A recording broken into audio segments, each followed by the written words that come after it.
What's up, y'all? It's AP. Welcome back to my channel. Listen, today's going to be a great topic for y'all. We are going to be talking about my experience as being a lesbian and being a follower of Christ. So, without further ado, let's get right into it. I got my phone here because I do not want to get off topic. I can get very long-winded, and I'm going to be honest, this is like the third take. Battery died. Like they really trying not to let me get this message out here, but we're gonna get it going anyways, okay? Devil can't hold me back, you feel me? So right off rip, I just wanna give you guys a couple of things. I grew up a Methodist, so Christian all of my life. Was very much involved in church. I mean, I'm talking 2 to 3 times a week I was in church, you know what I'm saying? From choir rehearsals to the meetings my mom took minutes for.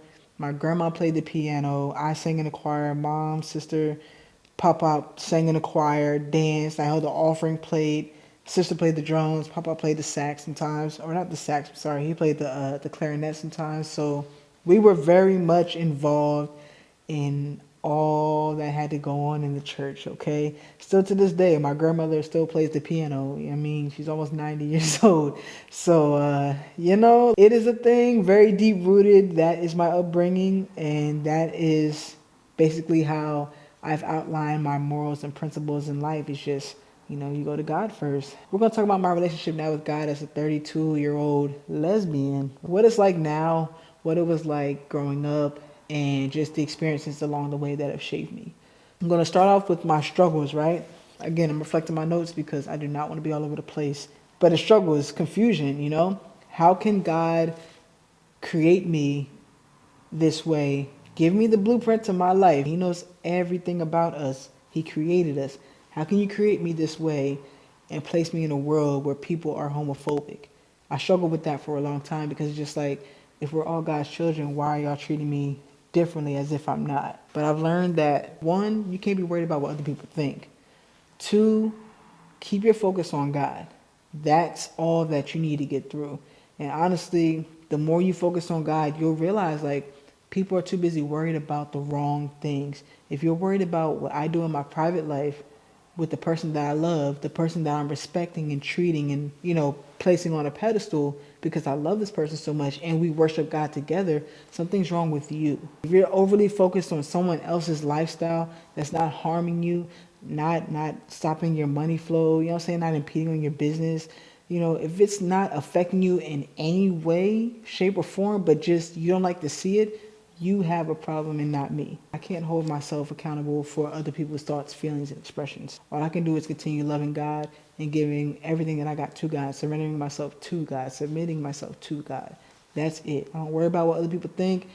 I don't care. Secondly, thinking that I should be straight. I can't tell you how many times I see a lot of studs go through this where, they redefine their relationship with God and now they go, what some would say, back to being straight, right?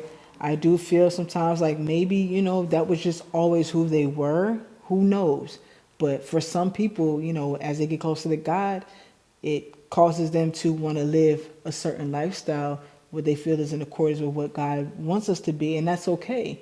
I just realized that I don't have to do that. That was something that I struggled with in my early teens, which is feeling like I had to have boyfriends, cover up boyfriends, maybe be involved in certain ways, that I knew I wasn't comfortable with. I knew that I didn't want to do. I knew that wasn't who I was, you know what I'm saying? And I knew that like, this is just not the lifestyle that I want to live. When I realized that, listen, I am who I am, I embraced who I was fully, and that was that. I never questioned my sexuality again. I never tried to put myself in situations that would make me feel uncomfortable or make me feel like, this is just not who I am. Don't sacrifice your lifestyle because the Bible says man and woman, right? Like, it's all throughout the Bible. You can't escape it. That's the times they were in. But that doesn't mean that for you to walk in alignment with God, you have to be that. If you know deep down in your heart and soul that lifestyle just isn't for me. I'm very happy being lesbian. I'm very happy being gay. I love the same sex. Whatever it is, if that is truly what makes you happy, rock out. Because at the end of the day, as long as you still love God, surrender and submit to Him, that's all that it is. As long as you have your faith in God, that's all that it is. I'm not here to sit here and tell you what you should do. You know what I'm saying? That's not my place. I'm just saying in my experience, I tried that at an earlier age and discovered like that is just not who I am. It made me feel really bad about myself.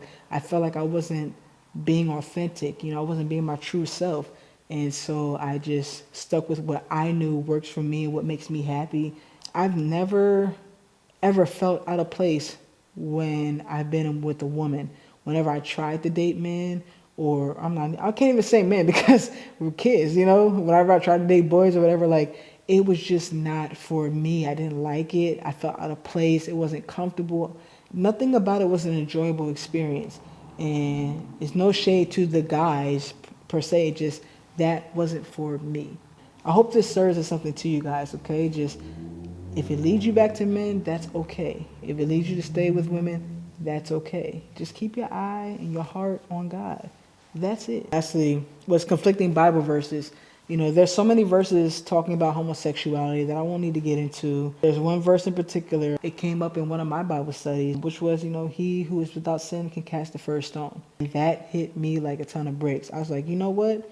It's so true. Like, God knows we all sin, but who are we to put one sin over the other? And for that, I completely stopped caring about what anybody had to think or say about me being lesbian and having a relationship with God. Don't worry about this person doing that and this person commenting on your sexuality and this person, like, everybody's got their own dirt. It's not your business to pull up their dirt and wave it in front of them. You know what I mean? Like, ooh, look what they did. Like, it's not about that. Just deepen your relationship with God and cancel out all that other noise, and that's it. If you want to know how I handle that present day, I don't give a rat's butt about what anybody has to say about my sexuality, because I know that every single day I go to God, I'm doing things the way God wants me to. I'm asking him for advice. I'm asking for his permission. I'm surrendering to him. I'm submitting to him every single day, and that's what he wants. That's all that it is. Lastly, as far as struggles go, was just conflicting views from people that I looked up to. Not even like my personal mentors, but like there are people who have podcasts and certain shows that I really enjoyed, and what they would do is portray themselves to be an ally to the LGBTQ community, right? But whenever they had a pastor or someone who speaks the word in their presence, views change, conversations change, tones change. A lot of things were changing. I was just like, this is not cool, because like, how y'all have these friends, these co-workers, these homies that are, belonging to the LGBTQ community. How do you have those people around you, but as soon as you get around a pastor, you switch it up? That was kind of heartbreaking for me, because I really looked up to some of these people. But again, I just started finding my crowd, and if I didn't, at times where I couldn't find my crowd, I just hung out with God. That's it. Like, you don't need people's validation as much as you think you do. And if it's someone like that, you really got to do some inner work to fix that, okay? Because you don't need people's validation to love God or to approve your relationship with God. God got you. So give everything that you got to God. Talk to him about it. He knows your struggle. Just let him know, like, God, listen, I'm struggling with people's perspectives on me and my lifestyle, but I'm still coming to you, and that's all he wants you to do. He'll quiet the noise. He'll replace those people around you. If they're not around you and they're just internet people, he will change your algorithm a little bit to find more people that relate. Go out and find people who are like you and are trying to do the same things that you're doing when it comes to your relationship with God. And you'll see, like, there might be negative comments, but you don't have to give that attention. Give more power to the people who are uplifting, who are encouraging you, who are true allies. Give your power, your time and energy to that. A couple more things I got for y'all. So like I said, I grew up Methodist in church 2-3 times a week, and I will say that I've been very blessed and fortunate to have the experience of having a very supportive, progressive church family. To this day, little old ladies will still call my grandma and ask me how I'm doing over here in Texas, how's my lifestyle now, am I dating someone, am I married, all types of things. Like, they are very much involved in my life, but I know they mean well. And I know they mean well because of the way that they treated me growing up. They knew I was gay, you know what I'm saying? They knew I was gay. Never treated me any differently. Always welcomed me with welcome arms, open arms. Always asked me to come back and visit them, come to church to see them when I'm in town. They miss me. They want to see how I'm doing. They're proud of what I got going on. You know what I'm saying? I couldn't ask for any better upbringing than that within the church family. So I'm sorry if you guys can't relate. That was just my experience. Next is family support. Man, when I tell y'all again, I'm super blessed. Like, I did not have any unfortunate experiences. My mom was the first one who found out I was gay, and she told me she didn't like it. However, she still loved me. And I truly believe that even though we didn't have that mom daughter relationship where like we're besties, we're painting toes and stuff like that, like I truly felt like that was the beginning of our relationship where it just grew. Like me and my mom is tight. We cool. I can talk to her about anything.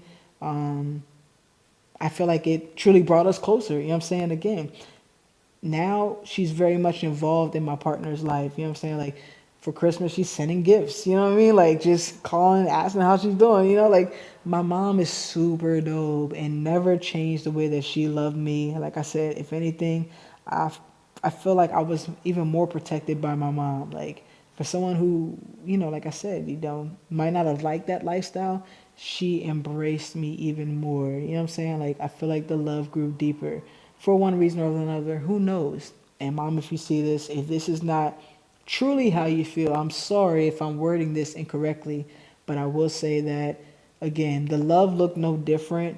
I feel like we just grew closer and, you know, a bit more involved in my life and very genuine in everything that she did. So I'm so grateful for my mother. I love my mom to death, man. She is amazing. My grandmother next, I don't think she ever stated that she didn't like the lifestyle, but my grandma is just so sweet. I mean, still to this day, playing the piano at church, calling me and telling me about the sermon she's listened to. We're exchanging Bible verses. She's asking about my partner, just praying for my partner, you know what I'm saying? Wanting to meet her. Just, we're trying to have Bible study together, do a devotional together. Like, my grandma is amazing. So again, I'm just very blessed and fortunate to have these experiences. I'll say my pop-up, God rest his soul, he wasn't too, you know, he wasn't so, he was cool on the LGBTQ community. Like, it didn't bother him, you know what I'm saying? Like, he ain't really got to talk about it. But he never treated me any type of way. He loved me no less, maybe even more, you know what I'm saying? That was my experience. I feel like my family just protected me, loved me more, and just showed me abundance of love. Never treated me any differently. Like I said, I was very blessed and fortunate to have the experience that I had. Y'all, this is my favorite one, relationships. I've never had a relationship where God was priority. I've dated plenty of people who, believed in God, of course. However, this right here is different on so many levels, and it is a beautiful, most loving, most peaceful relationship I've ever been in. I love my person, and I love the way that we dedicate ourselves to God. In fact, that's how we believe we were brought to each other, was just she was doing her thing with her journey with God.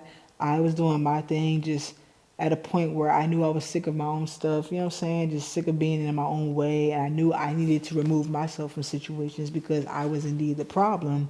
And I just kept going to God about everything. I had already been strengthening my relationship with God, I say, for at least a year.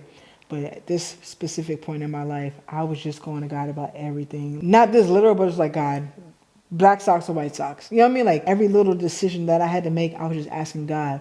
And when he gave me all the signs that I needed, I was able to walk away from something and literally walked right into the biggest blessing of my life, which is my partner.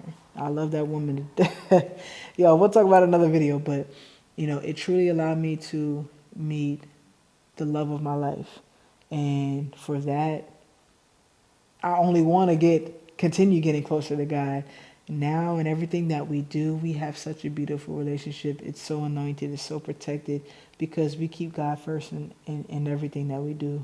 I mean, we wake up. I found this prayer that we say every morning as much as we can. Some days I'll be slacking, but I found this morning prayer for us to say. We recite it. I can't wait till I memorize it. I feel like that's going to be a nice little, I don't know, a nice little, I don't want to say hurdle, but like a nice little thing that we could say we did, like just memorizing this prayer that we found and that being our thing. But truly, like when you are moving with God in your relationship, you can't do wrong. There's no wrong. You know what I'm saying? When you go to God about everything, when you guys are praying together, devotions together, Bible studies together, you are constantly elevating yourself and constantly putting yourself on the direct course that God has written for you. That's why we're so blessed. That's why we're so protected in so many ways, in ways that we can't see, you know? Just constantly going to God. That's what He wants. And when you have two people who are doing that in the name of love, there's nothing that you guys can't do. Divorce, what? That's not a thing. You know what I'm saying? Like, we talk about everything. There's no lying, there's no hiding, no admitting. It's just a beautiful, open, honest relationship where we can be humble, where we can grow together, where she can truly help me work on my faith. You know what I'm saying? Being present. So many things that we've avoided, situations we've avoided because of our relationship with God. It's beautiful, guys. I can't, I could go on and on about this, but just, you will really get to know who your person is by having a relationship with God and keeping Him at the forefront in your relationship. Okay, so I highly encourage y'all to do that with your partners, to grow in your faith, grow together with God, read the Bible together, do Bible studies together, and just continue to nurture one another, you know? That's what God would want. He would want you to have somebody that you go to Him about. That's what I have to say about the relationship part. It's been the most beautiful relationship I've ever experienced, and it's only going to get better. That's what I got for y'all today. I really appreciate y'all sitting down and watching this video in its entirety. I do want to say that if you found this video of any resource to you, any purpose to you, if this video touched you in any way, please leave a comment. Let me know how it made you feel. Let me know your experience, okay? Let me know what your struggles are, what you're going through. I would love to just have a nice conversation down below in the comments. And if you would like others to be more aware of this so that we can continue having this conversation, share this video to anybody that you feel would enjoy it, okay? I really do appreciate y'all's supports. I really love the way that y'all are showing up for me. I'm so blessed to have y'all. And listen, this family just gonna keep growing, okay? We're gonna get bigger, and we are gonna have a healthy, loving relationship with ourselves, with God, with our people, with our person. You know, I'm just here to embrace the faith, okay? I'm here for us to just go stronger in our faith, for us to, you know, just become better individuals. I want us all to be well-rounded, well-developed, and just reach our goals as best as we can, okay? I think that's it for this video, y'all. I appreciate y'all sitting through this, man. Like I said, if you could, just go ahead and subscribe to the channel to get notified when I drop more videos. Leave a like. This is going to help the algorithm as well. But most importantly, guys, I really prefer y'all to just leave comments. You don't have to... We could do without the likes, that's fine. But just, I would really like to engage with y'all. I really want to find my people so that we can stay connected and keep this conversation going, so that others can find this video and feel like they found their community. That's what I really want. I want community. So scratch the likes. Just let's talk about it in the comments and share this to somebody else. And if you want to see more of this content, please subscribe. I really appreciate that. Other than that, y'all, we out.